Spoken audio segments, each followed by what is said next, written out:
The story begins with Yogairai, a seemingly insignificant boy, wandering down a corridor littered with corpses and bullets flying in every direction. He walks towards a camera, asking for Asaka, his caretaker. He continues through the chaos until he reaches a door that suddenly swings open. Inside, a woman holds Asaka hostage at gunpoint. Asaka asks what the woman wants, but she is quickly silenced. Yogairai enters the room, overjoyed to see Asaka, but the woman warns him not to move, threatening to blow Asaka's brains out if he does. Asaka winces in pain, but in the next moment, something mysterious happens. An unseen force appears, and the woman collapses to the floor, dead. Confused, Asaka looks at Yogairai, who simply hugs her, smiling and suggesting they return. Suddenly, an older Yogairai wakes up from his sleep to find his classmate, Tomochika, frantically trying to wake him. He groggily asks who she is, before remembering she's the girl with the odd name. He recalls they were on a school trip and asks if they've arrived at their destination. Tomochika, still panicked, tells him no, they haven't arrived yet, but something is terribly wrong. She urges him to look around.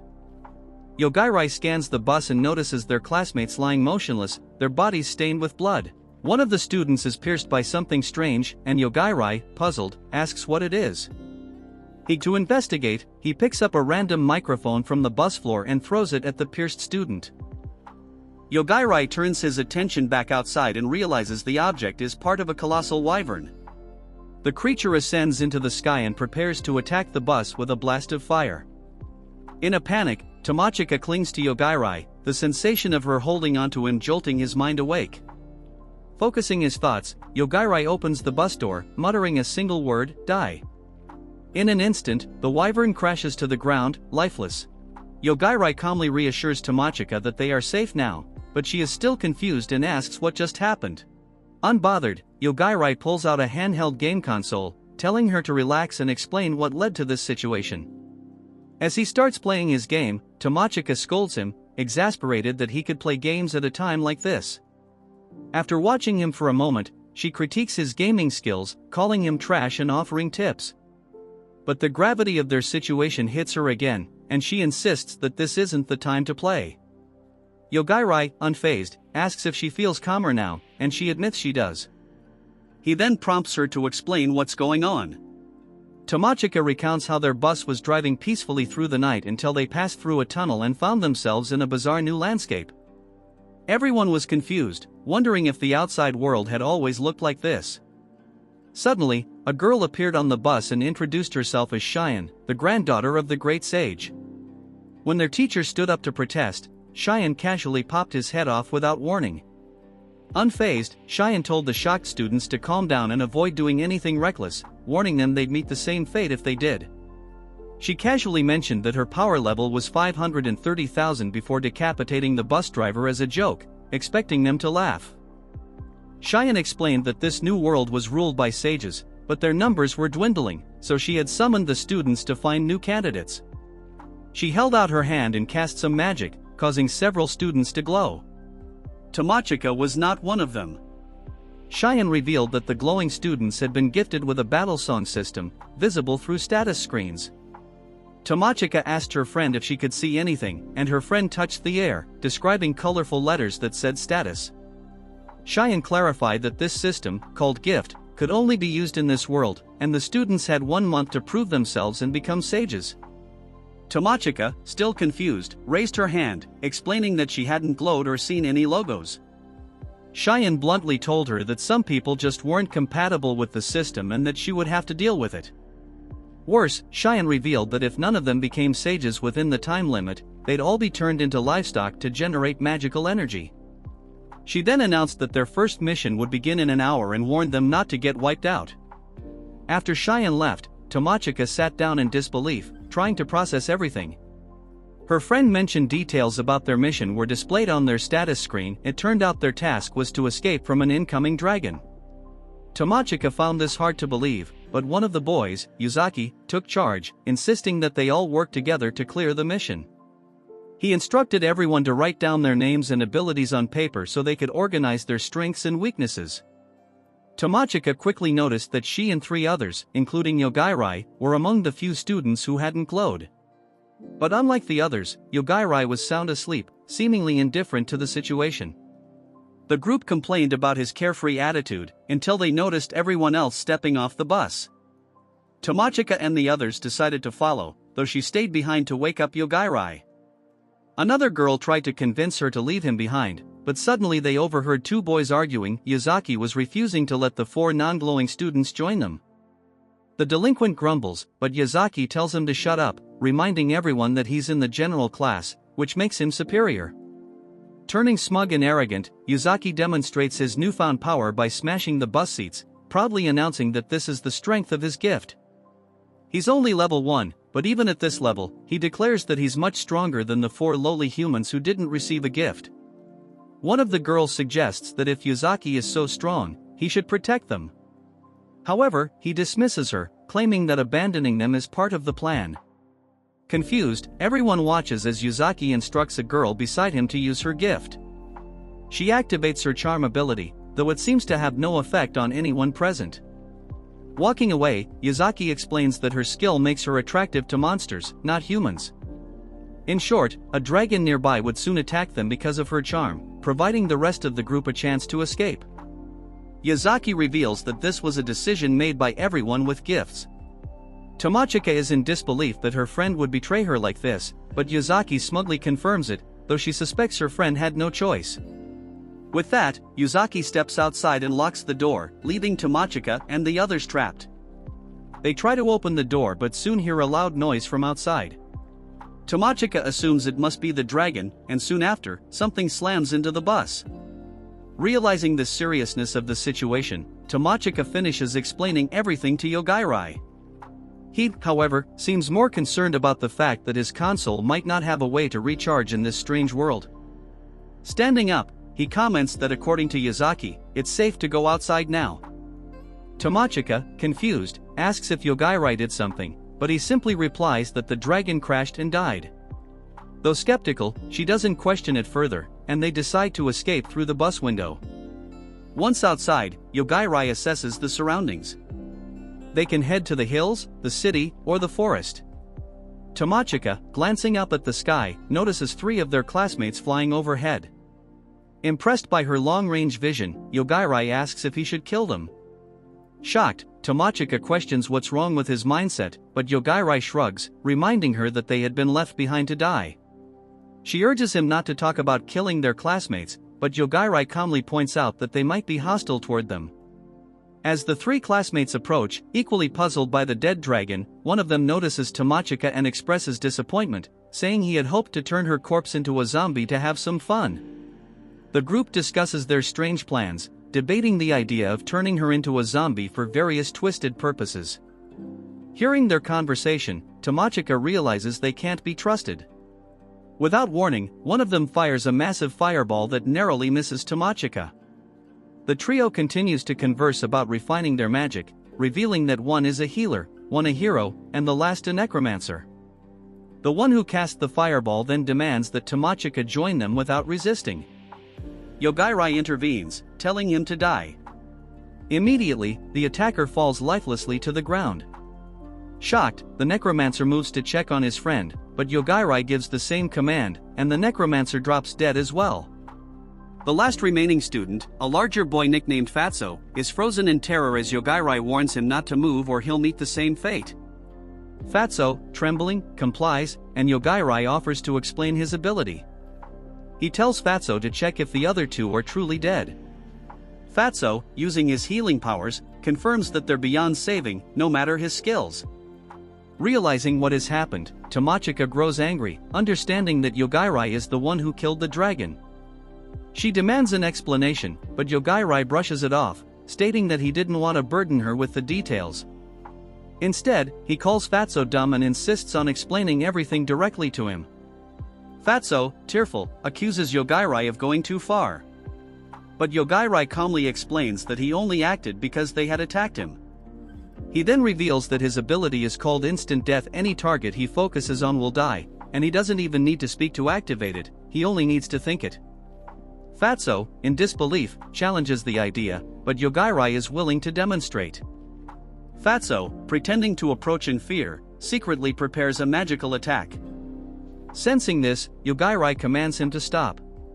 Confused, Fatso hesitates, and Yogairai explains that he also possesses a secondary ability that alerts him when someone harbors murderous intent. Yogairai asks Tomochika if she noticed any absences among the 3 students, and she replies that they didn't miss any classes. Fatso explains that when they returned home, only a few hours had passed. Yogairai decides to kill him, but Fatso pleads for mercy, turning to Tomochika for help. She coldly replies that she's only alive because Yogairai saved her, so he should handle it however he wants. Desperate, Fatso pulls out a slave collar and offers it to Tomochika, promising to become her servant if she puts it on him. Disgusted, she orders him to stop, and the collar tightens around his neck. She asks if there's a way to remove the collar, and Fatso reveals that she can transfer ownership to someone else. She quickly transfers control to Yogairai, who decides not to kill him. Instead, he orders Fatso to head into the monster-filled forest and wait there, but only after leaving all his belongings behind and promising never to mention them to anyone. After Fatso leaves, Tomochika asks if that was the right decision. Yogairai replies that Fatso would likely betray them if given the chance, so it's better this way. She then asks if he's not worried that she might betray him as well. Yogairai simply shrugs, saying that if she does, it is what it is. After all, he chose to protect her. Blushing, Tomochika is unsure how to respond. She remarks that they'd never really spoken before and asks why he decided to save her. At first, Yogairai claims not to know, but after her persistence, he admits it was because of her soft and juicy developed plot. Embarrassed and furious, she scolds him, muttering that men are all the same. Meanwhile, in another location, Cheyenne lies in bed, receiving a report. A subordinate informs her that the first mission has been cleared, but with 4 casualties, 2 without abilities and 2 with S-rank powers. The S-ranks had died instantly, leading him to suspect it was an instant death magic. However, Cheyenne dismisses the idea and returns to bed. The story picks up as Yogairai and Tomochika manage to reach the nearby city. Tomochika is overjoyed, but Yogairai is starting to feel sleepy. They notice the city guards are closing the gate and rush toward them.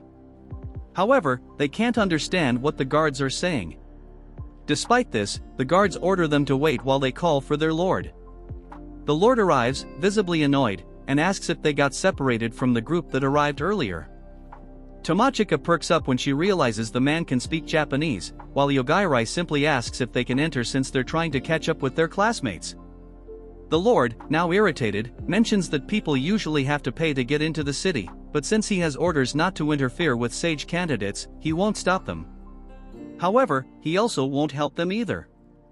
Yogairai thanks him anyway and begins to leave, but the lord, trashy as ever, suggests that Tomochika spend the night at his house.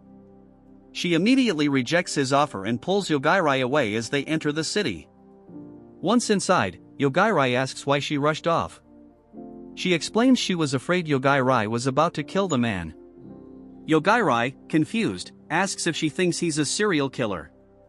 To her surprise, she points out that it's odd he hasn't noticed how often he behaves like one. Looking around, Tomochika gets excited as the city looks like something straight out of a fantasy world, filled with beast folk. A fox girl named Mew approaches them, asking if they are sage candidates and if they're lost since it seems like it's their first time in the city. Tomochika gets thrilled by Mew's cute cat ears, but Yogairai cuts to the chase, asking what she wants. Mew explains that she's offering to help them for free. Confused, they ask why. Mew responds that she has 2 reasons. First, sage candidates have a guaranteed future, and second, they're easy to seduce. Tomochika thinks this girl is beyond saving, but Mew clarifies she doesn't want to seduce someone's boyfriend. She believes that strong relationships are built on friendship. Tomochika corrects her, explaining that she and Yogairai aren't a couple. Yogairai, curious, asks Mew's opinion about their situation, but Mew brushes it off, saying she just wants to explore the city before nightfall. And after Tomochika's shopping spree, she admits she never expected to wear such modern clothes so casually. However, in her excitement, she doesn't notice that they're now surrounded. Yogairai, unfazed, reveals he saw this coming. Tomochika apologizes, explaining that she wanted to follow Mew because she seemed nice. The bandits surrounding them start making threats, and Yogairai calmly asks if they're after money. The bandits reveal that while money is nice, their main goal is to capture sage candidates without any gifts. They explain that while those with gifts wreak havoc in the city, they can't do anything about it. However, talentless sage candidates are the perfect targets to beat up and sell. Tomochika begins to panic, but Yogairai remains cool as ever. He responds that he understands the situation but asks for permission to kill them. The bandits laugh, thinking they're the ones in control. Tomochika tries to warn Mew, explaining that Yogairai is actually stronger than he looks, but Mew, naive as ever, believes it's all a bluff. She figures two people without sage gifts are as useless as commoners. Yet, without hesitation, Yogairai activates his ability, ordering everyone behind him to die. Instantly, the bandits drop to the ground. The rest of the group is stunned and confused. Yogairai calmly continues, targeting a leopard-like bandit and ordering him to half-die. The man collapses, and Yogairai muses that it's apparently impossible to be half-dead.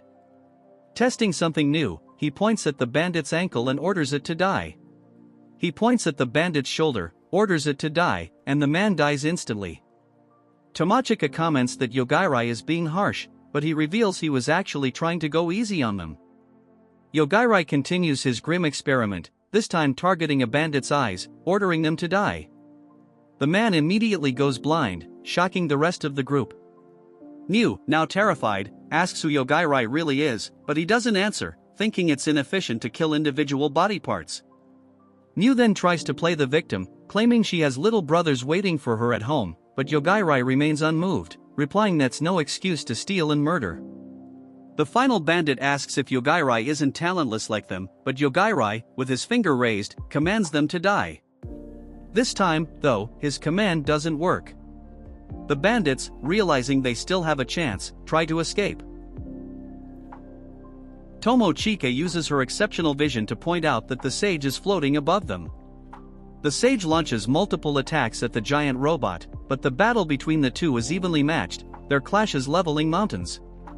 Tomochika suggests to Yogairai that he should get rid of both combatants, but Yogairai questions why he should bother. She insists they're in the way, but Yogairai dismisses the reasoning, explaining that, by that logic, he could kill anyone who merely crosses his path. Tomochika tries to argue that they nearly died just now, but Yogairai points out that neither the sage nor the robot is actually targeting them. Yogairai then reveals that he has rules for using his power, otherwise, he would just kill everyone who annoys him. Suddenly, a massive attack heads toward them, but fortunately, the robot intercepts it. The sage, frustrated by the robot's movement, retaliates with a massive ice spell that freezes many of the train passengers. However, Yogairai manages to shield Tomochika from the frost. Tomochika calls the sage cruel, and the sage, now furious, commands Yogairai to kneel before him and praise him like a dog. He hurls insults at Yogairai, who retorts with insults of his own while contemplating whether to kill the sage. Without much hesitation, Yogairai decides, and the sage collapses to the ground, dead. Tomochika, startled, asks if he was responsible, to which Yogairai nonchalantly replies that he had a good enough reason to do it. The robot then approaches them but clarifies that it has no intention of fighting. Instead, it seeks to negotiate with Yogairai, promising him anything he desires in exchange for sparing it. Tomochika realizes that even the robot fears Yogairai, but Yogairai calmly asks if there's a way for it to help them return to their world. The robot admits that it knows how to return to its own world but not to where they came from. Yogairai asks if the robot can at least take them to its world, but the robot refuses. It explains that only part of its being exists in this world, and it would be too dangerous to bring someone like Yogairai to its realm.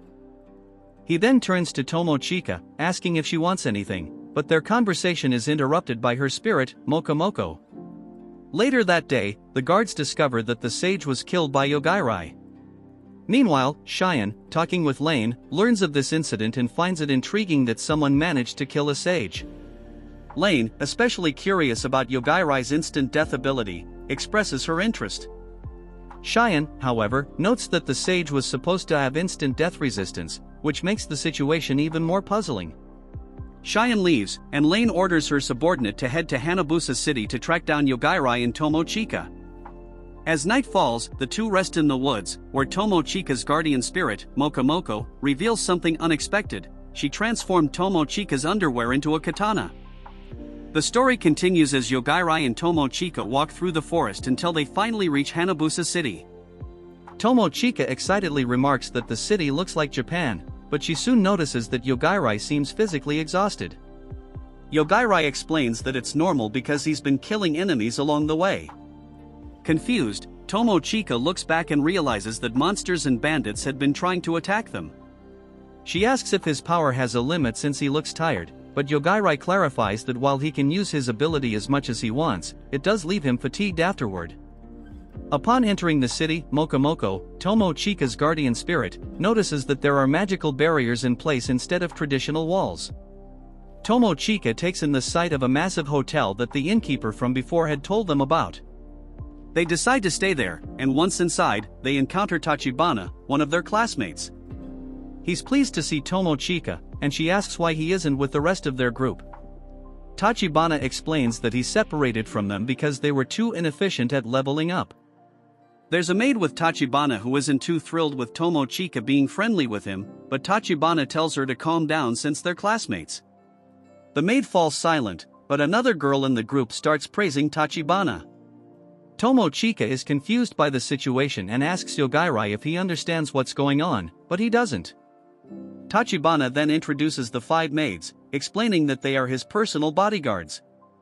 Each of the 5 girls takes the opportunity to threaten Tomochika in some way, leaving her bewildered. Tachibana apologizes for the maids' behavior, admitting that he's too lenient with them. He orders them to stop talking. Yogairai asks Tomochika if this guy was also one of the classmates who abandoned them earlier. He doesn't know what kind of ability Tachibana has, but he notices the guy is overly confident. Tomochika explains that Tachibana has always been like this, popular with girls and a bit of a narcissist. Yogairai is surprised, commenting that school must have been more interesting than he thought. Suddenly, Tachibana boldly declares that it's fate they've met again and asks Tomochika to be his lover. Tomochika is shocked by his audacity. Tachibana continues, telling her not to worry about Yogairai, as he can make an exception and give him special treatment. Both Tomochika and Yogairai are baffled by his continued arrogance. Tomochika is still in shock and notes that he hasn't leveled up nearly as much as their other classmates, who have been training in the primeval forest. He tells the story of how, after completing their first mission, someone known as Four Eyes approached him and gave him advice. Four Eyes, who belongs to the consultant class, is a master strategist and advised Tachibana to buy a large number of low-level servants. These servants would fight for him, and if they won, he would gain experience and claim his opponents as new servants. Tachibana, though skeptical at first, eventually followed the advice, and his level quickly began to rise. As he boasts about his abilities, Tomochika thinks to herself that support classes are extremely powerful in this world. Yogairai listens, observing that Tachibana's servant count and level have indeed grown rapidly. The arrogant classmate once again asks Tomochika to be his lover, but she bluntly rejects him. Undeterred, Tachibana tells her to think about it and give him an answer later before leaving the hotel. Afterward, Tomochika remarks that he's incredibly annoying. This only irritates Tomochika further. Later, while resting in the hotel room, Tomochika wonders how long they're supposed to stay there. Mokomoko suggests they leave once Yogairai wakes up, but Tomochika points out that it's already been 3 days. Bored and tired of being cooped up inside, Tomochika decides to take a walk. As she looks out the window, she spots smoke rising from the streets. It turns out that the man Lane had sent to deal with Yogairai has arrived in the city, causing destruction everywhere. Mokomoko, alarmed, warns Tomochika that this situation reeks of death. Tomochika is horrified by how easily people die in this world. Meanwhile, one of Tachibana's invisible maids is walking through the hotel corridor. Mokomoko asks if Tomochika really doesn't want to go outside, but Tomochika decides it's safer to stay inside. Mokomoko argues that they can't hide forever, especially when they're being targeted. Confused, Tomochika wonders what they can do against an enemy they can't see. She decides to call Yogairai to wake him up. Yogairai, dreaming of his childhood, wakes up when the phone rings. He recalls a memory of his dog licking his face as Asaka told him breakfast was ready. After snapping out of the dream, he picks up the phone and promises to come to Tomochika's room. As he steps into the hallway, it seems empty, but he quickly senses the killing intent of the invisible maid. Closing his eyes and focusing, he manages to spot her and discovers her plan to target Tomochika. Yogairai swiftly uses his ability, and the maid falls dead. Entering Tomochika's room, Yogairai explains that someone was outside trying to kill her. Tomochika is confused as to why she's being targeted, but Yogairai nonchalantly calls the reception to report that someone has collapsed in the hallway. Tomochika asks why he would do that, and he explains that it would look suspicious if they didn't report it. Meanwhile, Tachibana receives an alert that one of his maid's signals has disappeared. But instead of worrying about her, he's focused on the monster in the dungeon. Using his barrier to attack, he mutilates the monster's arm, much to the delight of one of his servants. The monster, now at Tachibana's mercy, asks who he is. In response, Tachibana uses a flare bomb skill to obliterate the monster. After defeating it, he steps on the monster, making it his servant through a contract. The monster calls him master, and one of his maids casts a healing spell to restore the monster's body. Tachibana asks how many floors the dungeon has, learning that it goes down to 150 floors. He orders the monster to head to the bottom and recruit more servants.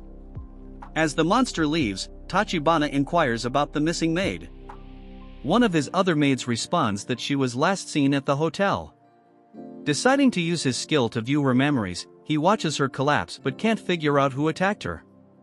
The maid suggests two possibilities: either the missing maid was trying to make Tachibana happy by eliminating Tomochika, or she wanted to get rid of her out of jealousy. Tachibana's maid explains that his servants don't always share the same opinions, which worries him. He fears this could cause Tomochika to run away, so he orders two other servants to restrain her. Back at the hotel, Tomochika realizes it was Tachibana's maid who had tried to attack them earlier. Yogairai acknowledges that this situation is bad and instructs Tomochika to pack her things so they can leave. Tomochika agrees, but Yogairai is surprised at how calm she is. She begins running, but another one of Tachibana's servants suddenly appears, blocking their path and asking where they're going. Yogairai questions her intentions, and she casts a spell, trapping him inside an ice crystal. The servant proudly declares that her worthless boss ordered her to bring Tomochika to him. However, Yogairai easily breaks free by punching the ice, leaving both the servant and Tomochika stunned. The servant can't believe the ice was so fragile, but Yogairai calmly explains that he killed the ice. Tomochika is confused and asks what he means by killing the ice. The servant, in shock, casts more spells, but Yogairai kills both the magic and her staff, leaving her powerless. She collapses to her knees as Yogairai explains that he can kill anything he thinks about. He tells her to behave and answer his questions.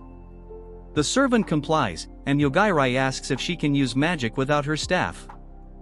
She reveals that, because of her class, she can only cast magic when holding one. Yogairai figures she must have backup staffs, and the servant confirms this by pulling another one out from a magical storage space. He's surprised by her method but refocuses on what the servant had said about bringing Tomochika to Tachibana. He asks if the other servants received the same order, and she confirms that they did. Suddenly, another servant attacks from the ceiling, targeting Tomochika. However, Tomochika quickly uses her judo skills to subdue the attacker, surprising Yogairai. More dolls surround them, and the servant pulls another one from her hair, admitting that she thought she could handle this alone. Yogairai's eyes glow, and the doll master drops dead. The doll's controller, sitting on the stairs, commands her creations to deal with Yogairai and Tomochika but to keep Tomochika alive. Unfazed, Yogairai kills every doll. The servant panics as they approach her, begging for her life, which makes Tomochika feel like they're becoming the villains in this situation. Meanwhile, Tachibana senses the death of his servant. The remaining maids, now demoralized, inform him that the girl had confessed everything to Yogairai and Tomochika before dying. Tachibana informs the others that Yogairai has the terrifying ability to kill anything just by thinking about it. Though his servants find this hard to believe, Tachibana decides they should observe Yogairai and Tomochika closely before setting a trap to ambush them. Yogairai and Tomochika start descending a staircase, only to find it swarming with cockroaches. Tomochika screams in fear, and when Yogairai is about to say the insect's name, she stops him, not wanting to be traumatized. Mokomoko notes that Tachibana is likely using the insects to spy on them. Tomochika asks if Yogairai can kill the cockroaches, which he confirms, but warns that the insects might fall on them afterward. Horrified by the idea of them entering her mouth and suffocating her, she imagines the scenario and vows to get revenge on Tachibana. Mokomoko warns that Tachibana could make enemies of the entire world if he keeps this up. Tachibana watches from afar, thinking that Yogairai won't be able to do anything and plans to use the cockroaches to make them scream and flee.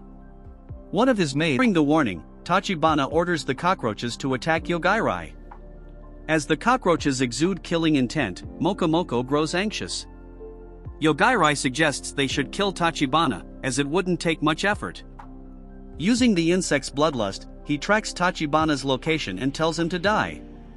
Instantly, Tachibana collapses, shocking all his servants. Tomochika, though, freaks out because the cockroaches are still alive. Yogairai explains that his power never fails. If his enemies can reach him, then he can reach them. Tomochika notices that the cockroaches are behaving more erratically. Yogairai explains that Tachibana's death has freed them from his control. In a panic, she grabs his arm, and they start running. Meanwhile, Tachibana's servants, now free from his control, are trying in vain to revive him. One of them tells the others they're free now and leaves. As Yogairai and Tomochika exit through an alley, they suddenly hear screams. Upon investigating, they see the city overrun by zombies. The story continues with zombies wreaking havoc across the city. Tomochika, alarmed, asks what's happening, but Yogairai remains calm, noting that the zombies are slow-moving, and if they stay cautious, they should be able to escape. Tomochika wonders if they shouldn't try to help, but Yogairai replies that saving the city would be difficult. Even Mokomoko, the spirit, urges them to leave before things get worse. Meanwhile, the city's mayor confronts Masayuki, the one responsible for releasing the zombies. The mayor angrily explains that Lean, the vampire sage, had entrusted him with managing the city. Masayuki nonchalantly reassures him, stating that since Sage Lean oversees the candidate era, there's no need to worry. The mayor, however, counters that Masayuki is undead and should gather his zombies and leave. Masayuki reveals that he's merely following Lean's orders and demands the key to the city. Reluctantly, the mayor hands it over, asking what Masayuki intends to do. Masayuki dismisses the concern, stating it's nothing significant. He then uses the city's speaker system to order his zombies to stop moving. Addressing the citizens, Masayuki displays images of Yogairai and Tomochika on a giant screen, announcing that he's searching for them. He demands that the remaining humans bring them to the central plaza within 1 hour or he will unleash the zombies again. At this point, Yogairai and Tomochika, trying to sneak out of the city, overhear the announcement. They also realize that Masayuki has sealed off the city, leaving no way for anyone to escape. With the ultimatum clear, the citizens understand they have two choices: capture Yogairai and Tomochika, or become zombies themselves. Suddenly, the mayor barges into the room where Masayuki is speaking, complaining about the situation. Masayuki dismisses the mayor's objections, explaining that without the threat, the citizens would never have gone after Yogairai and Tomochika. Across the city, people begin hunting for the pair, forcing them to hide in alleyways. Tomochika remarks that the humans are now more dangerous than the zombies. Yogairai agrees, saying they need to keep moving to avoid being captured. When Tomochika asks why they're being hunted, Yogairai reflects and concludes it's probably because he killed another sage. Before long, 3 men locate them and declare that they'll capture them, even if it means killing them. One of the men disregards his warning and attacks, prompting Yogairai to mentally kill him. The other 2 panic, and Tomochika complains that killing like this is a disgusting way to handle things. Yogairai replies that since these men were trying to kill them, they should expect the same in return. As the 2 remaining men flee, Yogairai speculates that Masayuki is pushing this because he believes Yogairai won't kill normal humans. Frustrated, Yogairai decides to confront Masayuki directly and negotiate. They head toward the plaza, finding the atmosphere there eerie, like a Halloween scene. Tomochika remarks that this is the most fantasy-like setting she's seen in this world. When they arrive, Yogairai bluntly asks who Masayuki is. At first, Masayuki doesn't recognize them and assumes they've come to surrender. He mocks them, calling them boring for trying to sacrifice themselves for the sake of the citizens. Yogairai, however, dismisses him as foolish. Alarmed by Yogairai's attitude, Tomochika grows anxious, but Masayuki, unfazed, asks what Yogairai wants. He believes that if Yogairai kills him, everything will be over. Masayuki, shocked by Yogairai's straightforwardness, becomes angry, pointing out that Yogairai is in no position to negotiate. Yogairai acknowledges this but casually offers to let Masayuki live, even though he should be killed. This infuriates Masayuki even more, who accuses Yogairai of being insane and threatens to kill him. He orders his undead army to attack, boasting that Yogairai can't kill what's already dead. Undeterred, Yogairai commands the undead to die, and they all drop to the ground instantly. The mayor, seizing the opportunity, quickly clarifies that he wasn't involved in the situation.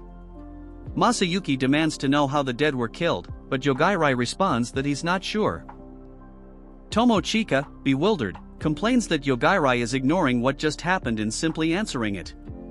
Masayuki still refuses to accept the reality of Yogairai's power, transforming into a creature that's part bat, part werewolf. However, before he can finish, Yogairai commands him to die as well, and Masayuki collapses. Tomochika, disappointed, mutters that she wanted to see the transformation first. Yogairai, puzzled, doesn't understand why she would want that. Tomochika then asks what they're supposed to do now, as they can't negotiate with a dead person. Yogairai dismisses her concern, turning to the mayor. The mayor panics and begs for his life, promising that he only wants to keep the city safe.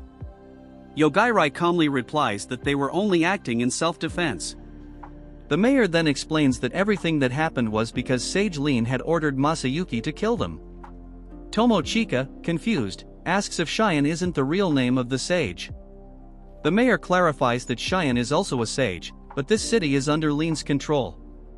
Tomochika confused about their situation. They had originally come to this world because of Cheyenne, but now another sage, Lean, is trying to kill them. The mayor admits he doesn't know much but notes that sages typically don't interfere with sage candidates. At that moment, Mokomoko, the spirit, alerts Yogairai, but he reveals that he's already aware of some spiritual manipulation occurring in the area. Suddenly, Yogairai senses intense killing intent surrounding the plaza. The citizens and guards alike are overcome with confusion. The mayor examines Masayuki's body and explains that if spirit magic is being used, the city's barriers should keep them safe. He tries to activate the key, but it fails. Realizing that Lean controls the barrier, the mayor grows anxious. Meanwhile, Lean is preparing to send a massive monster toward the city.